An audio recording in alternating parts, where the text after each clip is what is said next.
Hola, 13 de abril de 2025 a las 16:19, 4:19 de la tarde. Bueno, siguiendo con la posmodernidad en el contexto de la filosofía de la historia, vamos a hacer un bosquejo de la obra de Jean Baudrillard. Bueno, sus tempranos estudios sobre la sociedad de consumo, la publicidad, los medios de comunicación de masas o las nuevas tecnologías aplicadas a la información consiguieron abrir nuevos caminos en la teoría social contemporánea y le hicieron acreedor al calificativo de profeta del posmodernismo, Baudrillard, el profeta del postmodernismo. Hay que decir que la obra de Baudrillard no es fácil de leer y a veces atormenta porque tiene una prosa obscura y difícilmente descifrable. Para Baudrillard, la evidente ruptura entre las sociedades modernas y postmodernas estriba en que mientras las primeras están organizadas alrededor de la producción y el consumo de mercancías, las modernas, en cambio las posmodernas están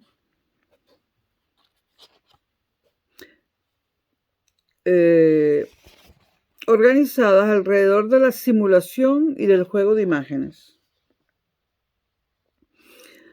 de signos y códigos que determinan la forma en que los individuos ven el mundo, se perciben a sí mismos y se relacionan con los demás. El mundo posmoderno irrumpe o implosiona como un mundo de simulacros, para Baudrillard, que no representan ni hacen referencia a realidad alguna, sino solo a sí mismos. Este éxtasis de comunicación, expresión de Baudrillard, hace que vivamos en una especie de hiperrealidad, donde los signos e imágenes han acabado siendo más reales que la propia realidad, donde ya no es posible distinguir entre realidad y simulación, entre el signo y su referente, entre lo verdadero y lo falso.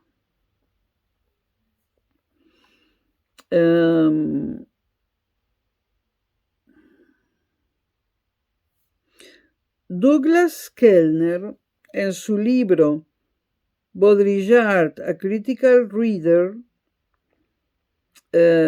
Baudrillard, un lector crítico, Douglas Kellner dice lo siguiente: yo prefiero leer la obra de Baudrillard como una obra de ciencia ficción. Y más adelante dice, no es casual que Baudrillard sea un ávido lector de ciencia ficción. Bueno, en cualquier caso, hablaremos de los postulados de Baudrillard, ¿no?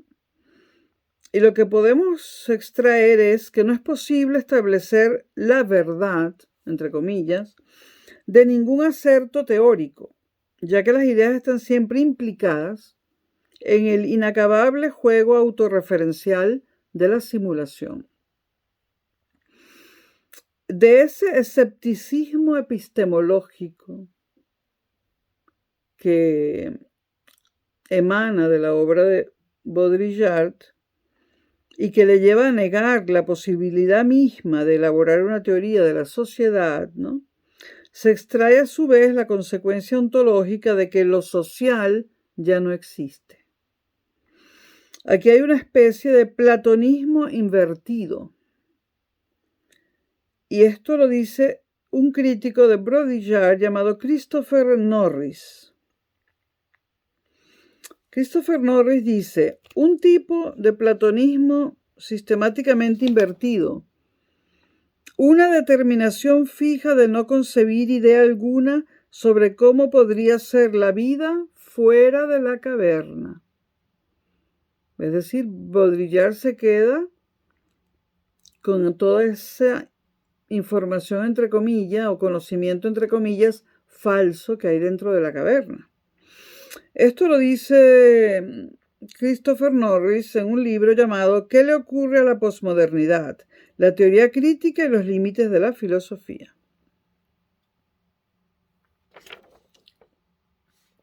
Ahora, Christopher Norris no dejará, obviamente, de tener a sí mismo sus consecuencias respecto a la categoría de sujeto. Pues este estado de hiperrealidad implica no solo la disolución de la realidad objetiva, sino también la disolución de ese sujeto autónomo, soberano y prometeico, concebido en la modernidad. Para Baudrillard, el éxtasis de la comunicación ha hecho de tal sujeto algo imposible. Y cito a Baudrillard en su libro El espejo de la producción. Dice, para el sujeto no se trata de volver a ser un hombre total, no se trata de reencontrarse, se trata de que hoy se pierda. La totalización del sujeto es lo más acabado de la economía política de la conciencia, sellada por la identidad del sujeto como la economía política lo es por el principio de equivalencia. Esto es lo que debe ser abolido, en lugar de acunar a los hombres con la fantasía de una identidad perdida, de su autonomía futura. Esta fue la cita de Baudrillard en su libro El espejo de la producción.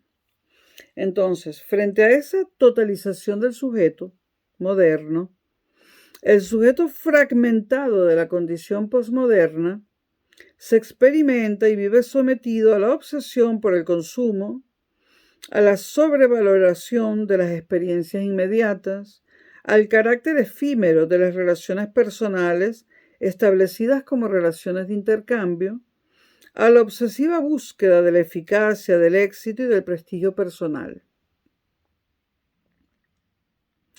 Ahora, lo más llamativo de la visión de Baudrillard de la condición posmoderna es que no solo los sujetos, sino hasta los hechos o acontecimientos carecerían de finalidad propia,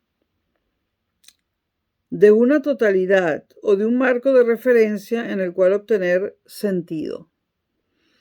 Sin un horizonte de sentido, sin una finalidad, sin una conciencia o visión de la totalidad, no cabe sino concluir que la historia no existe, o más aún que ha dejado de ser real, como nos dice el propio Baudrillard en su libro Las estrategias fatales.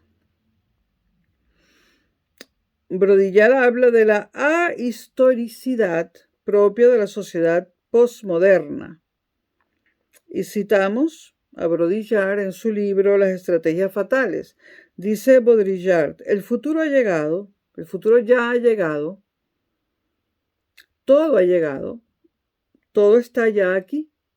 No vale la pena soñar o abrigar ninguna utopía de la subversión o de la revolución. Todo está ya revolucionado.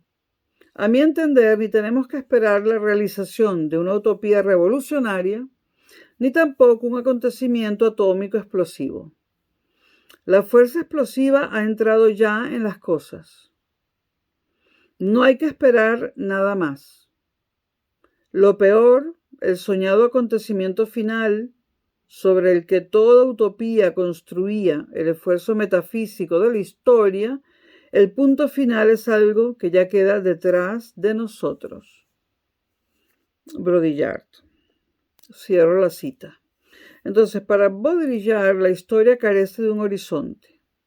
El futuro ya se encuentra realizado en el presente, en el aquí y ahora dados. La dimensión histórica entonces se desvanece y queda como cancelada. Viviríamos entonces en el tiempo cumplido. Tan solo nos quedaría ya la inmediatez del presente. Un presente vívido, como perpetuo e inmodificable. Una definitiva e irreversible reiteración de lo mismo.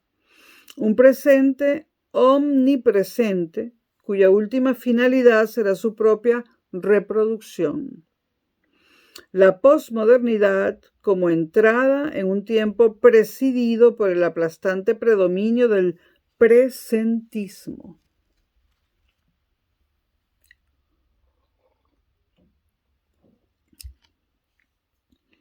Ahora, el presentismo, ¿no? El presentismo es un concepto elaborado por François Hartog en su libro Régime d'historicité, presentisme et expériences du temps. Bueno, traduzco a mi manera: regímenes de historicidad, presentismo y experiencias de los tiempos, o algo así. Bueno, el caso es que presentismo no es un concepto, un término elaborado por Baudrillard, sino por François Hartog. Bueno, el sujeto postmoderno también se concibe y se vive sometido a la lógica de la instantaneidad, a la pura inmediatez del aquí y ahora. Adaptarse a la realidad existente, clausurando la posibilidad de pensar en su transformación. La imposibilidad de plantear alternativas radicales de transformación social. En manos de Baudrillard, el discurso posmoderno, al pretender erigirse en una nueva conciencia del tiempo y de la historia, se acaba convirtiendo en la ideología de la posthistoria. La ideología de la posthistoria, del presentismo. En cuanto a ideología de la posthistoria, la posmodernidad acaba desembocando en un proceso de pérdida de sentido, de destrucción de cualquier finalidad y, en definitiva, de liquidación de todo proyecto emancipatorio. Y hasta aquí Baudrillard. Nos vemos próximamente.